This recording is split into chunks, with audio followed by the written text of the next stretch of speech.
싱가포르를 아시죠? 싱가포르를 깨끗하고 살기 좋다고 합니다. 저도 일 때문에 여러 차례 가봤었는데 도시국가이지만 정말 선진국입니다. 그러나 아주 치안도 좋고요. 깨끗하고 안전합니다. 그러니까 그걸 유지하기 위해서 사실은 범법자의 인권은 그렇게 신경 쓰지 않습니다. 그러니까 엄정한 질서가 이렇게 유지되게 하는데 그러니까 그 질서를 유지하기 위해서는 아주 엄격한 법이 있습니다. 껌 씹으면 벌금 600만 원. 그리고 정해진 장소에서 흡연하면은 1000달러. 그러니까 120만 원이죠. 동성애 하면은 징역 2년. 쓰레기 무단 투기 300달러. 약 36만 원 정도. 그리고 3번 쓰레기 버리다가 적발 시에는 나는 쓰레기를 버리는 못된 놈이다라는 티셔츠를 입힙니다. 그리고 일주일에 한 번씩 청소해야 됩니다. 밖에 나와서. 부부나 연인이라도 공공장소에서 키스하면 안 됩니다. 만약에 부부라도 키스하다 걸리면은 어마어마한 벌금이 기다리고 있습니다. 마약은 소지만 해도 무조건 사형. 성추행을 하면은 구속이 아니라 벌금과 태형을 합니다. 태형은 이제 곤장을 때린다는 것이죠. 그래서 가이드가 그때 저에게 하는 말이 성추행을 하면은 여자의 몸별로 부위별로 벌금이 매겨져 있다고 합니다. 그래서 궁둥이는 300만 원 뭐 이런 식으로 있어서 그래서 터치한 횟수를 곱해서 벌금이 먹여진다고 합니다. 그래서 한번 제대로 잘못하면 수천만 원의 벌금과 함께 곤장을 맞는 태형이 가야 되는데 6대를 때린답니다. 6대가 별거 아닐 것 같습니까? 그 바지를 벗겨놓고 큰 그 장정이 한 대 치는데 워낙 세게 때려서 한 대만 맞아도 이 살이 팍 찢어진다고 합니다. 그러면 바로 중지입니다, 의사가. 그래서 중지시키고 병원에 가가지고 꿰매고 치료해 준다고 합니다. 그래서 다 아물면 그때 와서 또 나머지 5대를 맞아야 됩니다. 그러니까 그 짓을 하는 거죠. 그래서 열대지방이니까 여자들이 노출이 심하거든요. 그래서 여자들이 노출이 심해도 감히 딴 생각을 못한다고 합니다. 법이 워낙 살벌하니까. 반면에 우리나라는 법이 정말 관대한 편입니다. 우리는 구원받았다는, 우리가 다 예수 믿고 구원받았지 않습니까? 구원받은 이 감격을 잊고 삽니다. 왜 잊고 살까요? 구원을 받았다는 사실이 희미한 이유는 우리가 죄에 대한 개념이 희박하기 때문입니다. 성경은 죄에 대해서 창세기서부터 계시록까지 아주 일관된 통일된 의견을 갖고 있는데 현대인들이 이 죄에 대해서 얘기하면 막 거부감을 갖는다고요. 내가 왜 죄인이야 이렇게. 그렇기 때문에 교회가 이 사람들을 너무 의식해서 죄에 대해서 가르치지 않습니다. 그러니까 죄에 대해서 가르치지 않으니까 성도들이 죄에 대한 개념이 없고 오늘날 우리의 신앙생활이 약해지는 문제를 안고 살게 되고 있는 것이죠. 우리가 죄에 대해서 올바른 견해를 갖고 있지 않으면 우리의 신앙생활이 절대로 견고해질 수가 없습니다. 죄와 타락을 이해하지 못한다면 예수 그리스도의 십자가를 이해할 수가 없습니다. 복음도 따라서 복음되지 못하고 우리의 구원도 그 확실성을 잃게 되는 것이죠. 그러니까는 자기가 갖고 있는 복음이 아주 싸구려가 돼버립니다. 그렇게 오늘날 많은 그리스도인들이 기초가 없는 신앙생활을 다시 말해서 어디서 많이 주워 들어가지고 신앙생활을 해왔지만 교회 밖에 나가면 원래대로 돌아가거나 아니면 봉사할 때는 뭔가 하는 것 같은데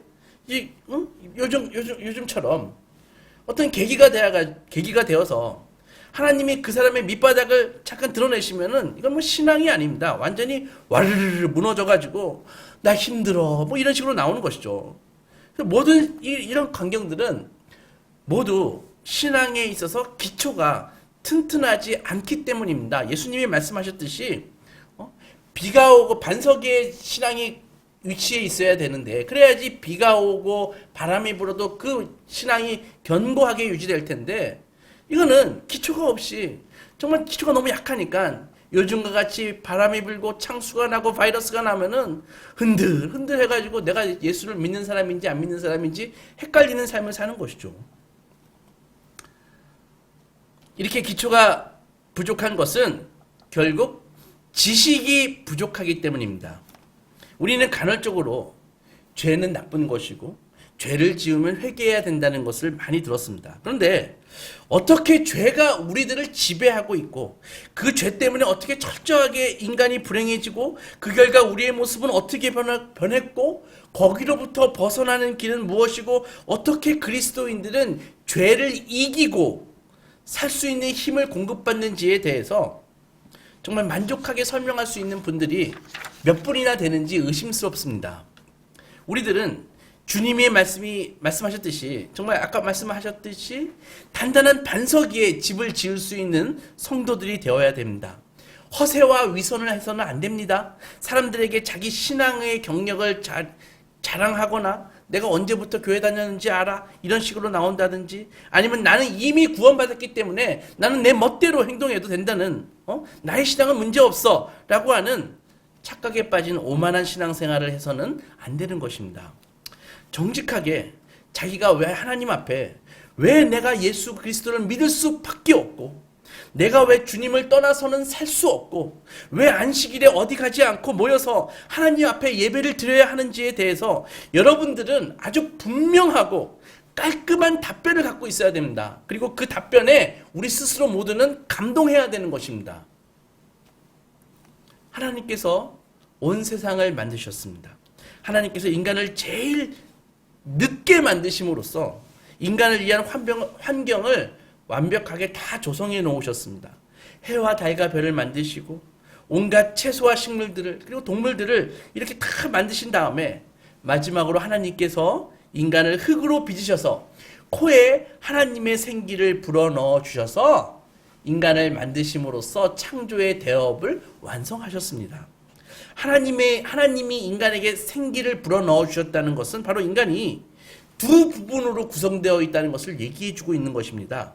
흙으로 빚으신 것은 육체고 그 다음에 하나님이 불어주신 것은 그것은 영인 것이죠. 영혼인 것이죠. 그래서 그 영혼이 바로 하나님과 교제할 수 있고 하나님과 대화할 수 있고 커뮤니케이션을 할 수 있는 그런 존재가 된 것입니다. 인간이. 그 영혼이 있기에. 그리고 하나님께서 창설하신 에덴에 아담과 하와를 두고 다스리게 하셨습니다. 생육하고 번성해라. 창조는 하나님이 하셨지만은 이 창조된 세계의 관리는 인간에게 맡겨놓으셨다고요. 하나님이 만드신 아름다운 에덴에서 아담과 하와는 하나님과 완전한 행복을 누리면서 정말 그때는 따로 예배가 필요 없을 정도로 에덴 안에서는 하나님의 그 특별한 은혜와 일반적인 은혜가 하나로 통합되어 있었습니다. 에덴에서 그들은 언제 어디서나 하나님을 느끼고 그분과 동행할 수 있었습니다.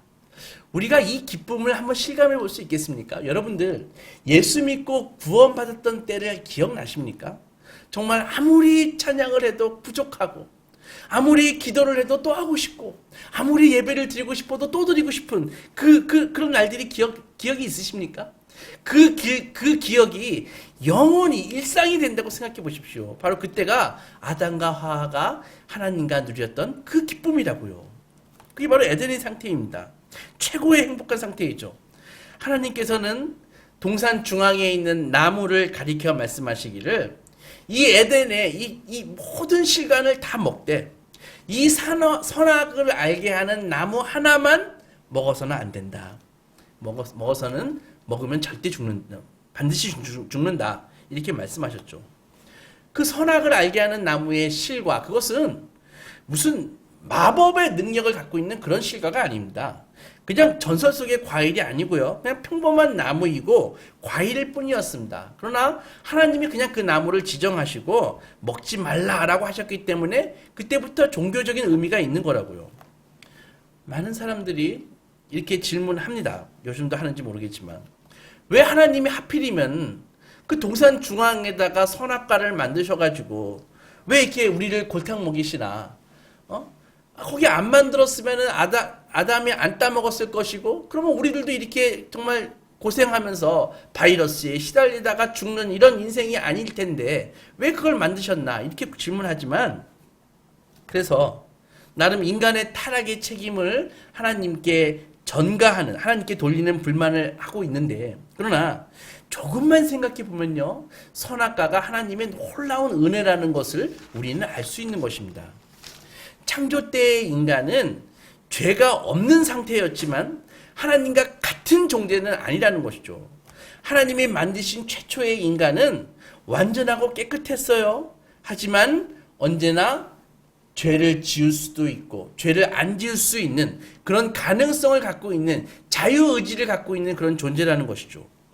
그런 인간에게 선악과는 창조주 하나님과 피조물인 우리 인간이 어떤 관계를 알려주는 유일한 장치가 바로 선악을 알게 하는 나무였다고요. 그게 은혜의 수단인 것이죠. 만약에 이 선악을 알게 하는 나무가 없었더라면 아담은 스스로 아마도 우주의 주인일 것이라고 그렇게 생각했을 것입니다. 아담과 하와는 하나님이 만들어 놓으신 모든 세계를 다 다스렸습니다. 그것이 동물이든 식물이든 다 아담에게 순종했어요. 모든 동물들이 아담이 모여라 하니까는 이름 지어줄게 모여라 하니까는 모든 동물들이 다 아담에게 몰려왔다고요. 이름 지음을 받기 위해서. 이렇게 아담에게 복종했습니다. 이처럼 하나님이 만들어 놓으신 창조의 세계를 어디를 보더라도 그들은 에덴의 모든 만물을 지배하고 다스릴 수 있었습니다. 하지만 아담과 하와가 오직 그 한 군데 동산에 있는 그 나무 앞 중앙에 있는 나무 앞에서만 서면 잊어버리기 쉬운 한 가지가 생각이 나는 것이죠. 그것은 다름 아니라 이 모든 것을 내가 지금 다스리고 있지만은 이것을 만드신 분이 창조하신 분이 계시다는 사실 말입니다. 그분이 창조주 하나님이셨고 그 창조주의 능력 앞에서는 자기들이 마치 지금 왕처럼 주님이 주신 이 세계를 다스리고 있지만 창조주의 시각에서 보면 자신들도 한 그루의 나무 그리고 길가의 돌과 다를 바 없다는 그런 생각을 하게 해주는 그리고 자기는 피조물에 불과하다는 것을 깨닫게 해주는 그 은혜의 수단이 바로 선악을 알게 하는 나무였다는 것이죠. 우리는 알 수 없지만 만약에 선악과가 없었더라면 우리는 아마도 다른 방법으로 타락했을 것입니다. 그러므로 문제는 법을 주신 하나님께 문제가 있는 것이 아니라 그 법을 어기고 하나님과 관계를 파괴한 인간에게 문제가 있는 것입니다. 아담이 선악과를 따먹고 범죄하게 되었을 때 하나님이 창조하신 이 아름다운 세계를 에워싸고 있었던 이 아름다운 세계에 죄의 세력이 순식간에 몰려들어왔습니다. 작년 태풍에 우리나라 곳곳에서 갑자기 불어난 이 물 때문에 특히 이 댐에 가두었던 이 물을 갑자기 방류해버리는 바람에 하루에서 막 뚝이 터지고 물이 넘쳐서 마을 막 쑥대밭이 된 경우가 여러 군데 있었습니다. 그렇듯이 한순간에 아담과 하와의 그 범죄로 말미암아 죄가 이 세상으로 꽉 밀려 들어와 버렸습니다. 덮어버렸습니다. 그래서 하나님이 창조하신 모든 세계는 그 죄로부터 벗어날 수 없고 그 죄에게 모두 잠겨버린 상태가 지금처럼 되어버린 것이죠. 그래서 하나님을 아는 그 거룩한 지식으로 가득 찼던 그때가 바로 타락하기 이전이었는데 타락하고 나서 이제는 하나님을 아는 지식이 다 없어져 버렸습니다. 상실했습니다. 그리고 죄의 어마어마한 권세가 들어오게 된 것입니다. 그리고 그것이 바로 법이 되었습니다. 죄는 이제 그 죄의 법을 통해서 인간을 철저하게 통제하고 지배하고 있는 것입니다. 이것이 죄의 법이 온 세상을 지배하게 된 것입니다. 그 법이 무엇일까요? 사람들로 하여금 죄에 대해서 항거하지 못하게 하고 꼼짝 못하게 하고 죄의 지배하에 머물게 하게 있는 것입니다. 머물게 하는 것입니다. 이것은 마치 중력과도 같습니다. 벗어날 수가 없어요. 그 힘에 항거하면 그 죄의 힘에 항거하면 가차없이 처벌합니다. 그리고 죄의 힘을 항거하기 위해서는 어마어마한 힘이 드는 것입니다. 이런 죄의 법 아래에서 모든 인간은 죄 가운데 태어나서 죄를 생각하고 죄와 함께 먹고 마시고 죄 가운데 살다가 죄 가운데 죽어야만 이 세상에서 편안하게 살 수 있다는 것이죠. 그래서 여러분들 중력을 거스르면 힘이 들지 않습니까? 마찬가지입니다. 죄를 거스르면 힘이 들게 되어 있습니다. 인생이 고달파지게 되어 있는 것이죠. 하나님을 경배하고 하나님을 높여야 할 세상이 흙탕물처럼 죄로 말미암아 온 세상이 죄로 가득하게 되니까 죄로 철저하게 물든 절망적인 그런 세상이 되어버렸습니다. 하나님이 지배하는 생명의 법이 아니라 죄라는 강력한 마치 물리법칙과 같은 그런 법칙이 세상에 지금 작용하고 있는 것입니다.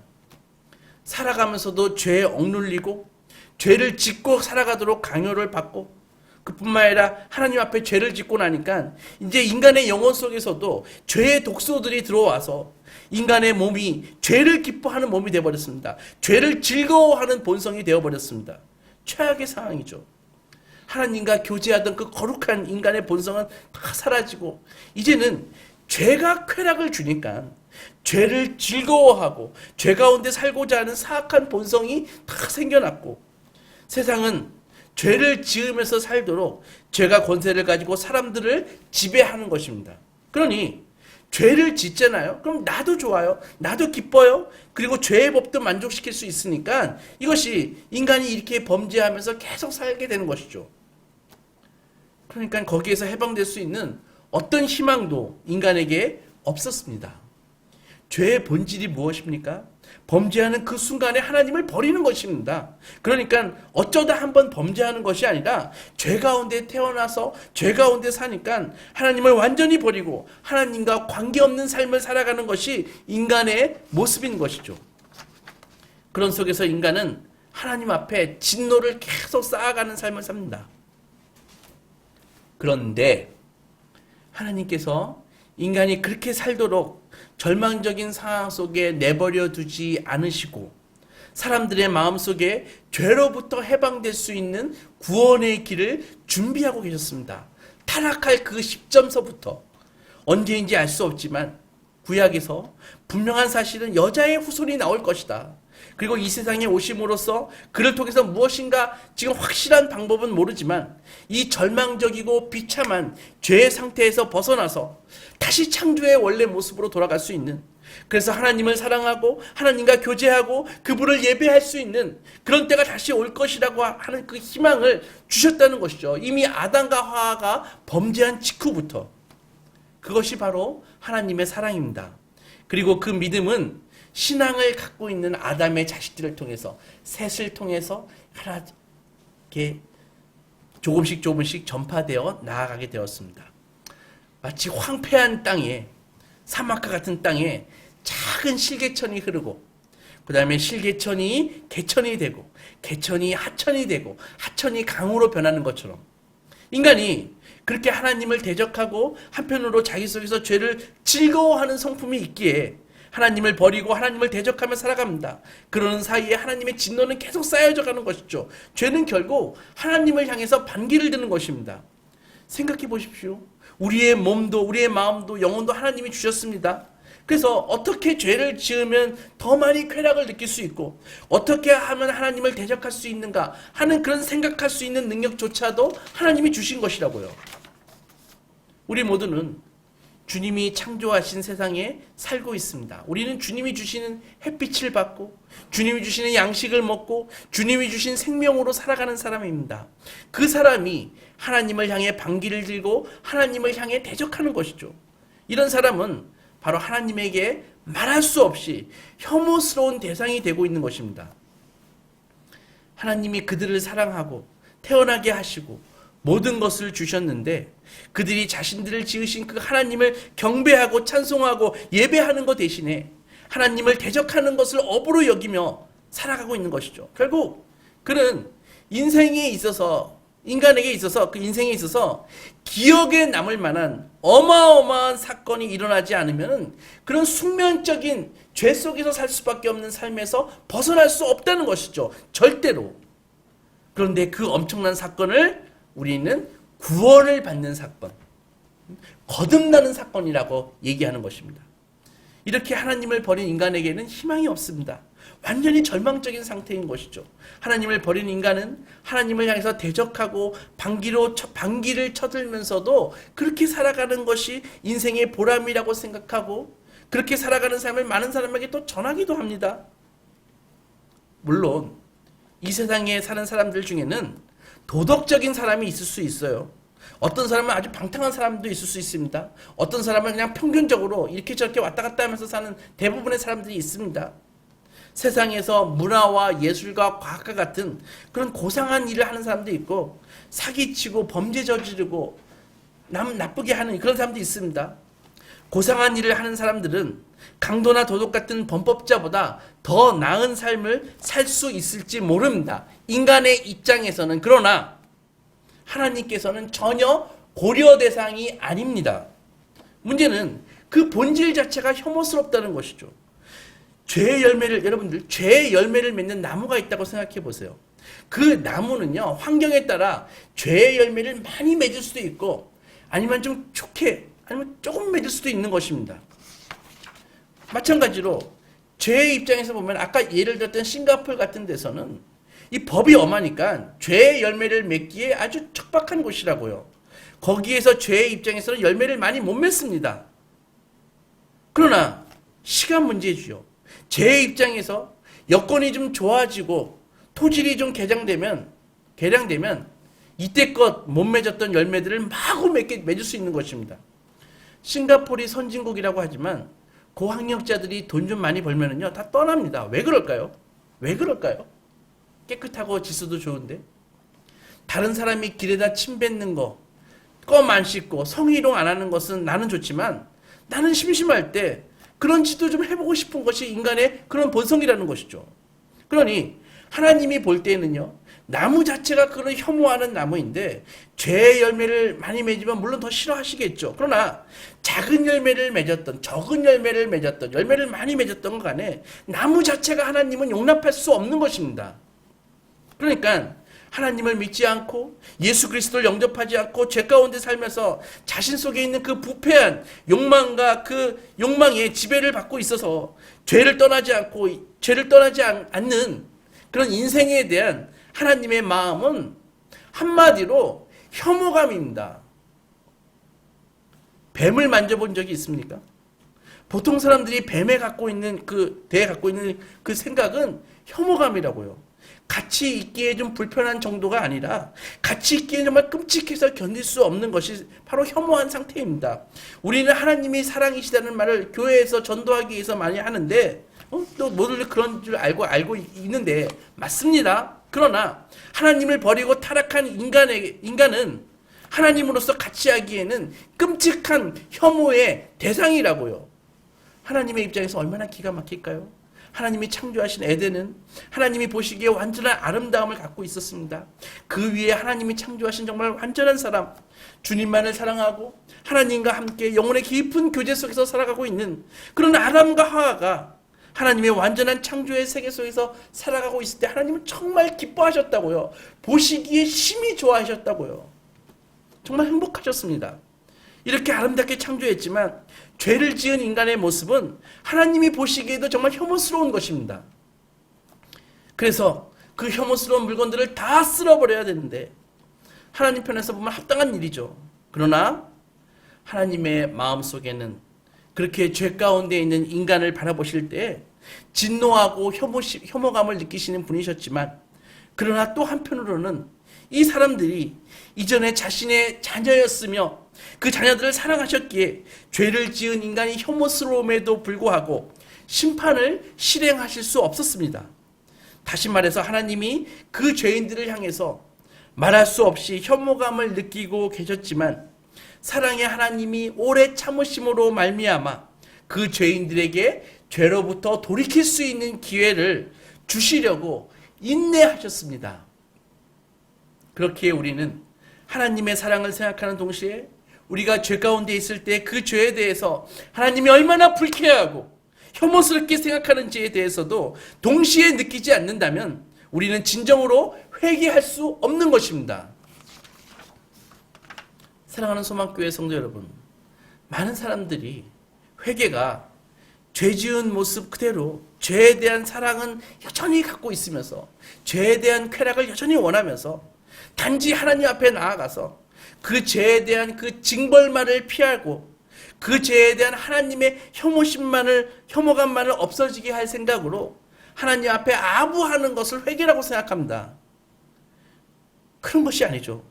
죄는 우리에게 강력한 영향력을 갖고 있는 것입니다. 정말 절망스러울 정도로 죄의 영향력에서 벗어날 수 없습니다.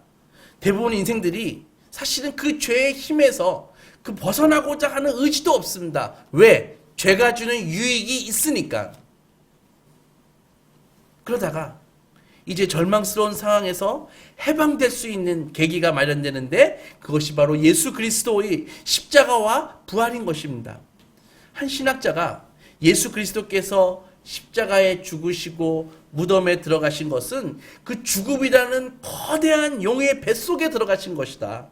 그 죽음이라는 용은 예수 그리스도를 끝장내기 위해서 주님을 삼켜버렸지만 주님은 용의 배를 가르시고 3일 만에 나오셨다. 그러므로 용은 그 죽음이라는 용은 죽었고 예수는 사셨다라고 했습니다. 그래서 예수 그리스도의 부활이야말로 인류 역사상 가장 중요한, 나에게도 가장 중요한, 우리에게도 가장 중요한 사건입니다. 이제는 모든 사람들을 억압하던 그 죄의 권세가 결정적으로 무너졌습니다. 주님이 부활하시던 그 순간에 사단은 척추가 부러지고 목이 꺾인 것입니다. 그런데 문제가 하나 있습니다.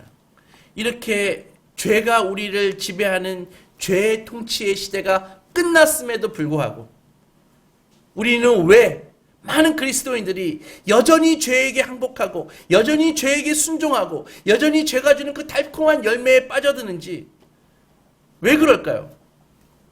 하나님을 믿는 신자의 모든 영적인 무기력은 헷갈릴 거 없습니다. 모두 죄로부터 나온 것입니다.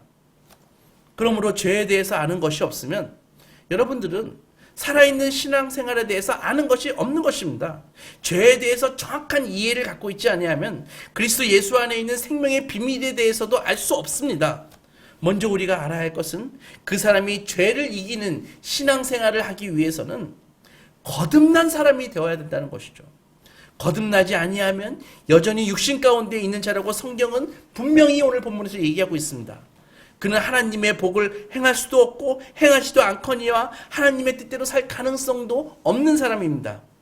예수 그리스도를 믿는 사람으로서 하나님이 기뻐하시는 삶을 살기 위해서는 첫 번째가 우리가 거듭나서 우리의 육신이 죽고 예수의 생명을 받아서 우리의 영이 다시 살아나는 일이 있어야 한다는 것입니다. 이것을 가리켜 우리는 거듭남이라고 말하고 구원이라고 말하는 것입니다. 사랑하는 여러분, 시대가 어렵고 혼란스러운 이때에 우리는 우리의 구원을 먼저 점검해야 됩니다.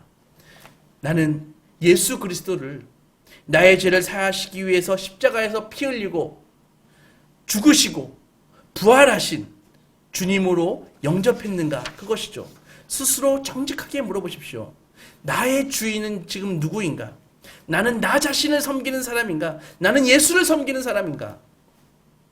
이 시간 우리 모두 마음을 열고 주 예수님을 나의 주 나의 하나님으로 영접하시는 소망의 자녀들이 되시기 주님의 이름으로 축원합니다.